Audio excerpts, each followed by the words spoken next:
Alléluia. Dites avec moi, la lutte. La lutte.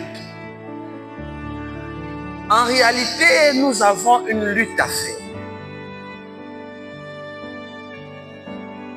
C'est pourquoi le thème s'intitule « Combat le bon combat ». Parce que la Bible nous dit que nous n'avons pas à lutter contre la chair et le sang. Mais contre quoi? Contre les dominations, les principautés, contre les esprits méchants qui sont dans les lieux célestes. Pourquoi nous disons ce matin de combattre le bon combat? Parce que bien évidemment, dans notre marche, il y a des combats, il y a des luttes. Mais souvent, nous faisons mal le combat. Souvent, nous laissons l'adversaire qu'il faut combattre pour combattre ce qui n'est pas nécessaire. Et c'est pourquoi la Bible nous dit que nous n'avons pas à lutter contre la chair et le sang. Est-ce que ça veut dire que Dieu s'est rendu compte à un moment donné qu'il y a une catégorie de ses enfants qui faisaient un combat inutile? Est-ce que Dieu s'est rendu compte qu'il y avait une catégorie de personnes qui faisaient la lutte, mais contre la lutte vers la chair et le sang? Mais c'est quoi lutter contre la chair et le sang? Alléluia. Bien-aimé, c'est lutter contre les hommes. C'est lutter contre la sœur, contre le frère, contre la sœur là-bas. Alléluia. La chair et le sang, c'est l'humain. C'est l'homme en général. C'est lui qui a la chair et le sang. En réalité, qu'est-ce que Dieu veut nous dire? Ce n'est pas ton frère le problème. Ça ne vaut la peine de détester ton frère. Ça ne vaut la peine de combattre ton frère. Ça ne vaut la peine de l'haïr, de le persécuter. Non, ça ne vaut la peine. Ce n'est pas... En fait, ton combat n'est pas bien orienté. C'est vrai qu'il y a des combats à faire. C'est vrai qu'il y a des luttes à faire.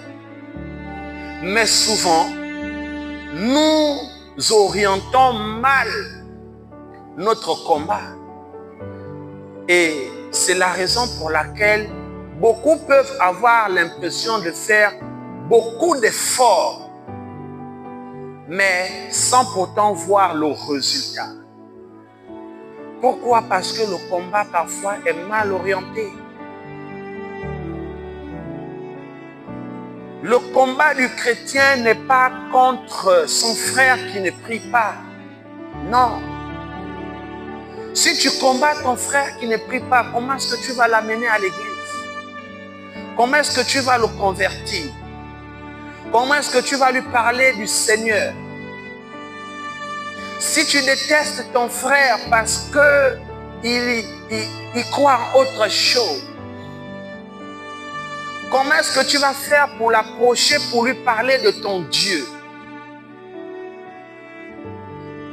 Alléluia. Vous savez, je connais des chrétiens qui, eux, ne marchent qu'avec des chrétiens. Je connais des chrétiens qui, eux, ne peuvent aider que des chrétiens.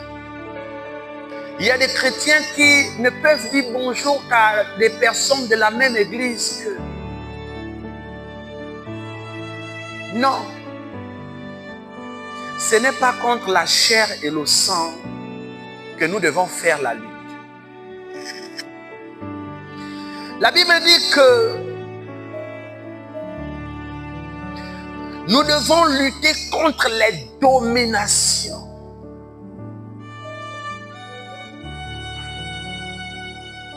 Contre les dominations. Je vais vous prendre un exemple parce que je suis en train de rentrer dans ce que je veux. On a un proverbe chez nous qui dit, ce n'est pas la personne qu'on déteste, mais ce sont les actions de la personne que l'on refuse. Alléluia.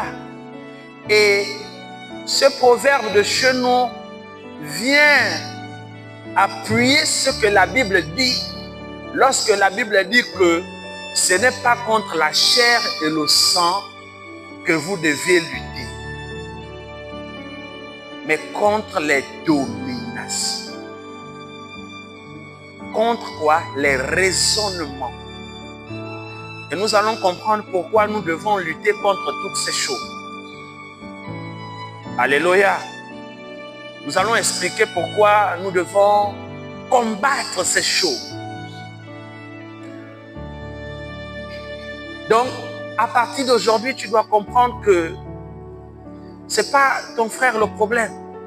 C'est vrai que c'est lui parfois qui pose des actions qui t'irritent, qui te met mal, qui te dérange. Mais le vrai problème, c'est l'esprit qui lui amène à poser ses actions. Alléluia.